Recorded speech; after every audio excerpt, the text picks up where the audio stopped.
El Tour de Francia es una carrera muy importante, ¿verdad? Claro. Sí, pues es la carrera de biciclista más célebre en el mundo.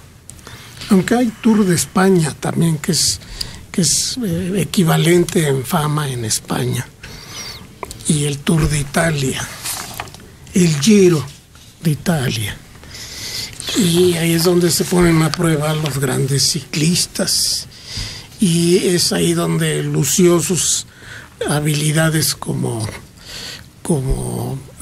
consumidor de drogas de gran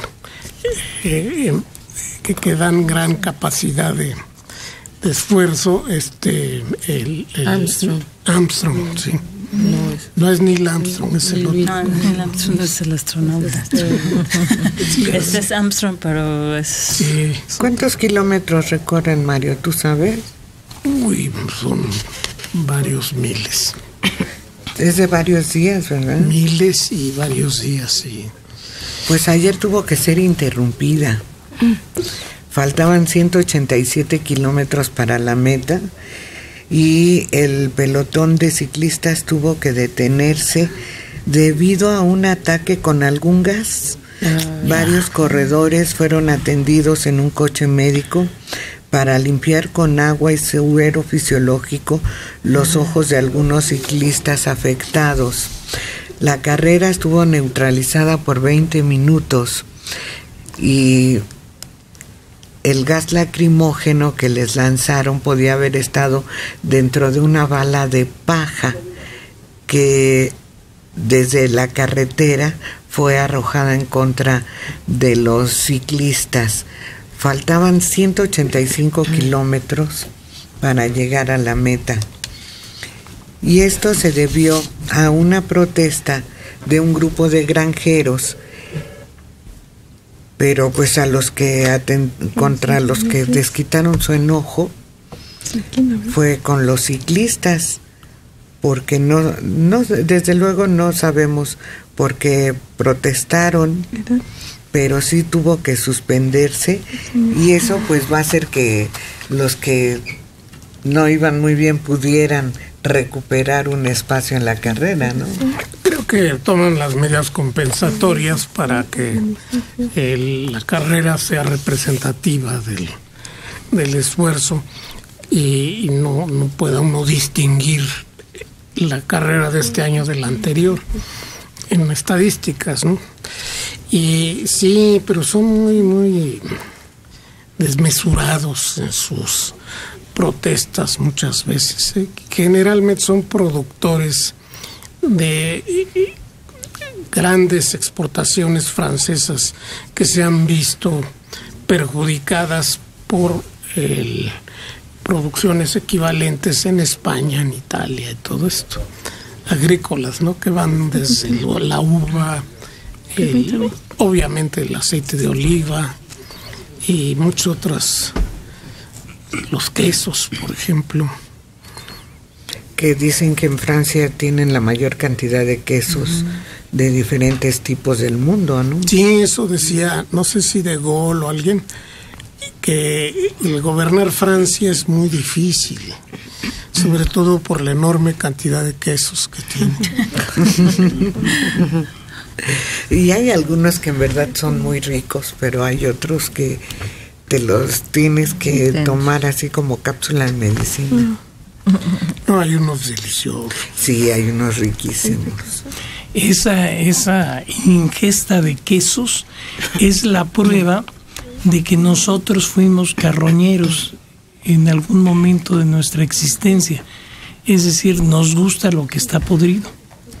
Finalmente esos quesos de sabor muy fuerte, exquisitos, que nos encantan, o el jamón, el jabugo ese que es carísimo, de un cerdo que ha sido alimentado con bellotas en bosques de bellotas y que le da un sabor muy, muy, muy sabroso a su carne. Finalmente es carne podrida, es carne que está guindada en un techo durante meses para que vaya agarrando sabor. Está salada, está conservada o ahumada.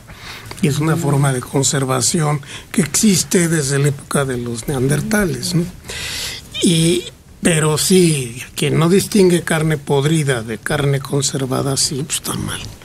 Bueno, sí, pero por ejemplo los quesos son quesos que tienen hongos, es lo que les da el sabor. Claro. Es decir, son quesos que no son quesos frescos. Pero no son hongos dañinos, no son hongos son hongos que se propicia su. Pero es un sabor que el hombre ha aprendido a degustar. Yo estoy porque de acuerdo. En su naturaleza no está el comer ese tipo de sabores. La cerveza fue descubierta en unos almacenes subterráneos que tenían en Egipto, donde guardaban el grano y que les entró agua. Entonces se pudrió el grano. Todas las bebidas fermentadas. Entonces a alguien se le ocurrió probar ese líquido y vio que no sabía tan mal. O sea, no era repugnante. Porque lo que está podrido es repugnante. Eso está bien conservado, nomás. ¿Los quesos también? Por supuesto. Ese queso que dices de los...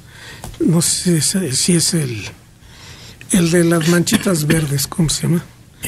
El azul. ¿Queso azul? Roquefort, sí. Que tiene un sabor muy fuerte. Ese se puede podrir y uno lo nota. Además tienen un olor muy, muy penetrante. Esos quesos huelen muy fuerte. Y el queso de los ratones, ese... ¿Cómo se llama? El de los Roquefort. Roquefort. Agujeritos. El Roquefort. Sí.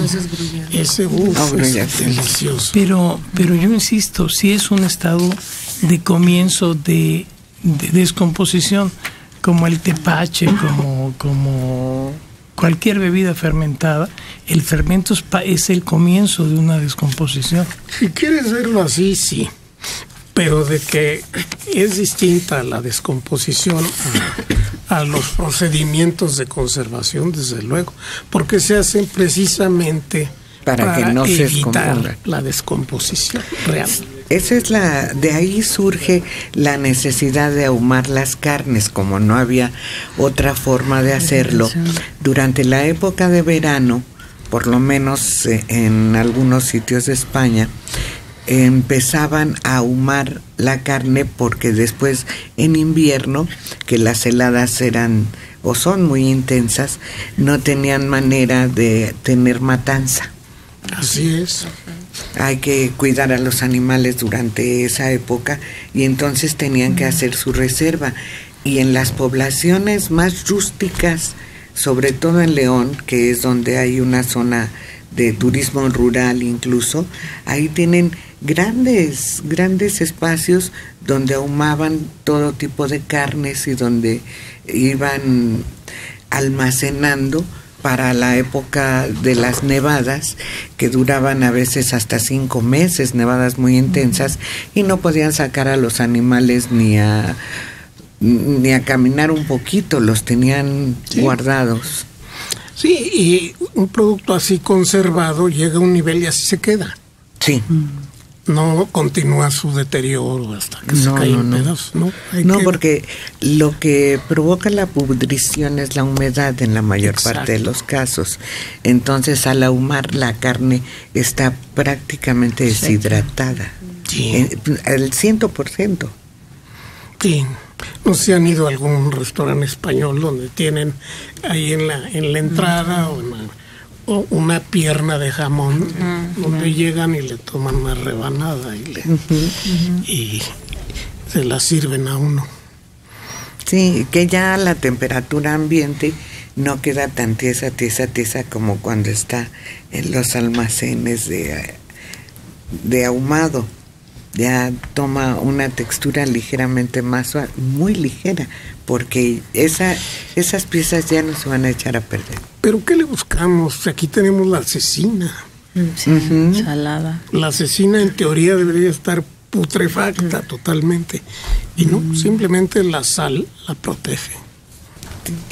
Oye, por cierto, ya producción nos dio el dato de cuántos kilómetros recorren los participantes en el Tour de Francia. 3,351 kilómetros divididos en 21 etapas. Algunas, las que son más sobresalientes, son las que van por la zona alpina, recorriendo todos esos montes que son casi siempre nevados, ¿no? Sí, son unas subidas, pero agotadoras para los ciclistas. Y ahí siempre el que va en el primer lugar le dan una playera amarilla. Uno lo puede distinguir, aunque no vaya en ese momento en primer lugar. Porque puede perder etapas sin perder la ventaja. Y hay los campeones de montaña. Pues es el tour más importante que hay hasta la fecha. Hay otros ya que se realizan en otros lugares, pero es el que da más prestigio a los ciclistas, ¿no? Así es.